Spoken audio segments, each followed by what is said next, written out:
Medicate actually paid Japanese pharmaceutical company Otsuka for it. This was before it was generic. Abilify, this patent era, $1,100 a month for my 35 milligram a day dosage of Abilify. And I think that says a lot, that they would pay $1,100 to a Japanese pharmaceutical company instead of giving that money directly to me.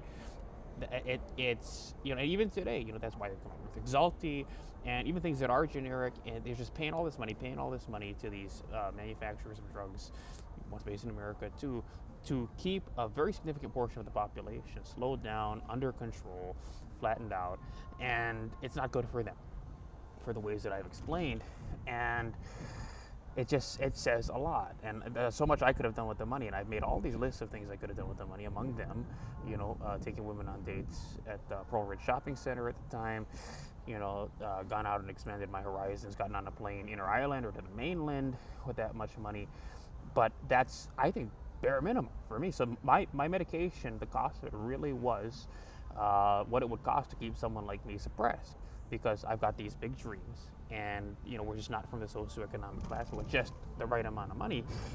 Even a smaller amount, a couple hundred of that, we could have gotten me hooked up with at the time, the technology and the people and the connections to break me into real estate ownership, to break me into these richer families. And if I had not been taking the medications, that's why one of the things I talk about in my book, Comeback of the Century, is that if you are in a situation where you have to get SSI for your heebie-jeebie son, because that's still world, so we can get the money, then he should be throwing the pills down the drain.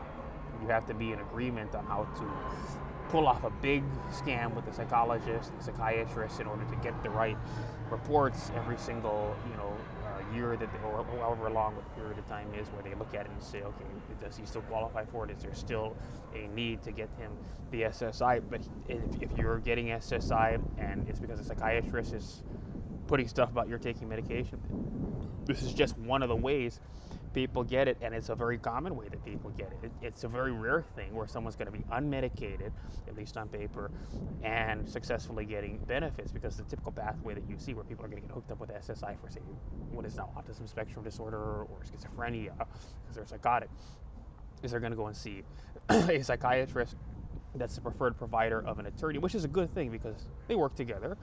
But that's the psychiatrist is going to say, yeah, he can't work. His medication keeps him from having hallucinations and psychotic episodes and from being violent in public.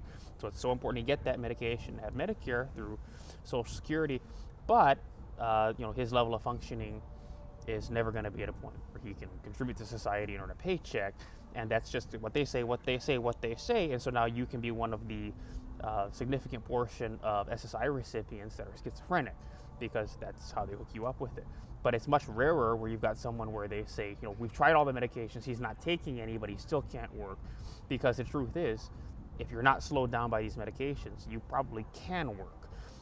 And I'm just going to come right out and say it, that my theory on this is, if you go and look at Australia, if you go and look at all these other countries too, where they've got similar pension systems, the medication is a part of the deal, because they're trying to keep you from getting out there and reintegrating yourself. And the cost of that for people is, you're going to grab people and say, you should give me ownership of your investment properties. You should give me ownership of your yacht. Because these are things I was meant to have. And so you're out there sucking money in that you were meant for, that you would have broke into at an age where, okay, we'll let him into our family.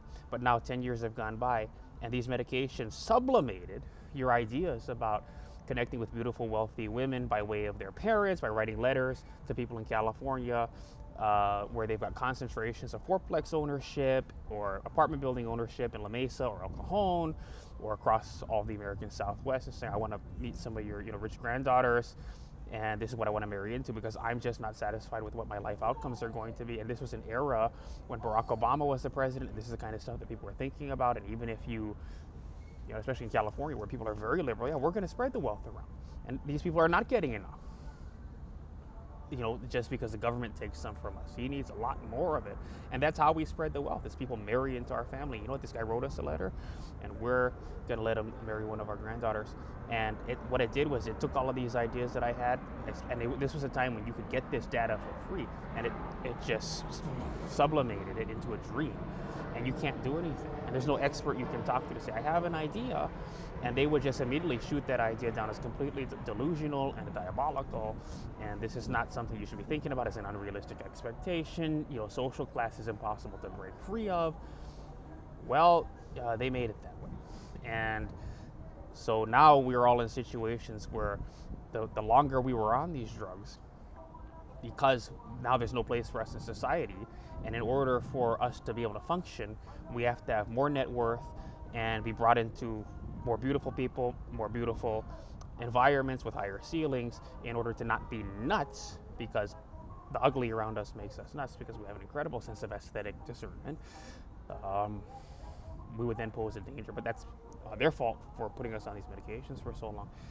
And that's why that's part of the deal, is because they want to keep us separate, and they want to keep us slowed down and keep all these dreams. If we're walking through, say, somewhere in Sydney, Australia, or Perth, or the United Kingdom, or right here in Oceanside along the Pier View, they want to make sure that if you have a dream about touching someone beautiful, that stays a dream.